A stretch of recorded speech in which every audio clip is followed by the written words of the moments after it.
નમસ્કાર, આપ જોઈ રહ્યા છો નેશન પ્લસ ન્યૂઝ. હું છું આપની સાથે હેતલ વગર. ડેડિયાપાડા સબ જેલમાં ધારાસભ્ય ચૈતર વસાવાની પત્ની બીડું લઈને પહોંચતા ચૈતર વસાવાને જેલ મુક્ત કરાયા હતા. ત્યારે ધારાસભ્યના સમર્થકોનું ઘોડાપૂર ઉમટ્યું હતું. ધારાસભ્ય ચૈતર વસાવાની પત્ની વર્ષાબેન અને બાળકો આજે ચૈતર વસાવાના જેલ મુક્ત કરાવવા બીડું લઈને ડેડિયાપાડાની સબ જેલમાં ગયા હતા. ત્યારે ધારાસભ્ય ચૈતર વસાવાને જેલમાંથી છોડવામાં આવ્યા હતા. આ સમયે ધારાસભ્ય ચૈતર વસાવાના પત્ની વર્ષાબેન, બાળકો, આપના ગુજરાત પ્રદેશ પ્રમુખ ઈશુદાન ગઢવી, આપના રાષ્ટ્રીય નેતા ગોપાલ ઇટાલા, પ્રદેશ સંગઠન મહામંત્રી મનોજ સોરઠિયા, પ્રદેશ મહામંત્રી સાગર રબારી, યુવા નેતા યુવરાજસિંહ જાડેજા સહિત અન્ય હોદ્દેદારો અને કાર્યકર્તાઓએ તેમનું સ્વાગત કર્યું હતું. ધારાસભ્ય ચૈતર વસાવાના પત્ની વર્ષાબેન, બાળકો, આપના હોદ્દેદારોએ ફૂલહારથી સ્વાગત કર્યું હતું. ત્યારે ચૈતર વસાવા પત્ની અને બાળકોને ભેટી પડ્યા હતા. આ સમયે જેલની બહાર પણ મોટી સંખ્યામાં સમર્થકો ઉપસ્થિત રહ્યા હતા. ચૈતર વસાવાની જેલ મુક્તિને લઈને કાર્યકર્તાઓ અને સમર્થકોમાં ખુશીનું મોજું ફરી વળ્યું હતું. જ્યાંથી ચૈતર વસાવા મોવી ગામ ગયા હતા. ત્યારે મોવી ગામમાં ધારાસભ્ય ચૈતર વસાવાના સમર્થનમાં મોટી સંખ્યામાં લોકો પહોંચ્યા હતા અને આનંદ ઉત્સાહ સાથે ચૈતર વસાવાનું ફૂલહારથી સ્વાગત કર્યું હતું.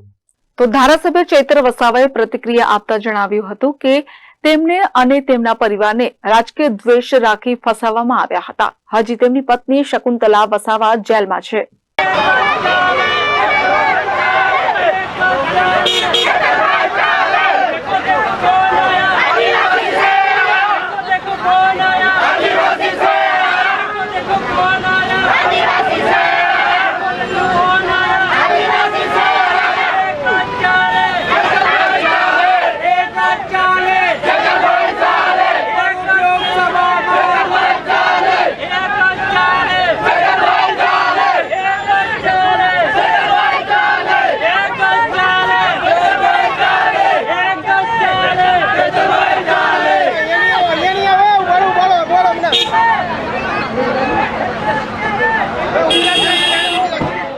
મને અને મારા પરિવારને રાજકીય ષડયંત્ર અંતર્ગત અમને ફસાવવામાં આવ્યા હતા અને છેલ્લા 3 મહિનાથી મારા ધર્મપત્ની શકુંતલા અહીંયા જેલમાં છે અને મને જ્યારે નામદાર કોર્ટે સેશન કોર્ટે જામીન આપ્યા છે અને શરતી જામીન આપ્યા છે, અમે એમને આવકારીએ છીએ અને આ શરતો કાઢવા માટે આવનાર દિવસોમાં આગળની હાઈકોર્ટની અપીલ પણ અમે કરીશું. સાથે સાથે ગુજરાતની પ્રજા માટે અમે બોલીએ છીએ, આદિવાસી સમાજ માટે અમે બોલીએ છીએ. નર્મદાના પૂર વખતે અમે બોલ્યા હતા. આ વિસ્તારોમાં નેશનલ હાઈવે હોય, જીઆઈડીસીઓમાં જે આદિવાસીઓની જમીનો જાય છે એના માટે અમે બોલીએ છીએ. યુવાનો માટે બોલીએ છીએ, શિક્ષિત બેરોજગારો માટે બોલીએ છીએ. જે આ ભાજપ સરકારને ગમતું નથી અને એના માટે આ ભાજપ સરકાર ખોટા ષડયંત્રો બનાવીને અમને ફસાવી રહેલા છે. જે જંગલ ફોરેસ્ટના અધિકારીએ મારા પર ફરિયાદ કરી છે એમને ખબર હોવી જોઈએ, આદિવાસી આદિ અનાદિકાળથી આ જંગલમાં વસનારો આદિવાસી છે. આ જળ જંગલ જમીન આદિવાસીઓની છે. વન અધિકાર અધિનિયમ 2006 અંતર્ગત અમને દાવા હક મળ્યા છે, જે જમીનો અમે ખેડીએ છીએ અને આવનાર દિવસોમાં પણ જેને જમીન અધિકાર સનદ નથી મળી એના માટે પણ અમે લડીશું. એટલે અમે ક્યારે ભાજપ સરકારથી ડરવાના નથી. ભલે અમને જેલ કરી છે પણ વધારે તાકાતથી અમે ભાજપ સામે લડવાના છે. મારા ધર્મપત્ની છેલ્લા 90 દિવસથી જેલમાં છે. અમે સાથે આવવાના હતા પરંતુ સંજોગો વસાત અને એમનો આગ્રહ હતો કે વિધાનસભાનું સત્ર ચાલુ થઈ ગયેલું છે અને લોકોના પ્રશ્ન તમારે ઉઠાવવાના છે. એમના આગ્રહને માન રાખીને હું વિધાનસભાના સત્રના લીધે આજે જેલથી બહાર આવેલો છું અને આવનાર દિવસમાં ગુજરાતની પ્રજા હોય કે આદિવાસી સમાજ હોય એમના માટે અમે વિધાનસભામાં પણ લડીશું અને અવાજ બુલંદ કરીશું.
Bureau report nation plus news Dediapada. સમાચારોના સતત અપડેટ માટે નેશન પ્લસ ન્યૂઝના યુટ્યુબ ચેનલને સબસ્ક્રાઇબ કરો, બેલ આઇકન દબાવો અને ફોલો કરો ઇન્સ્ટાગ્રામ, ફેસબુક અને ટ્વિટર પર.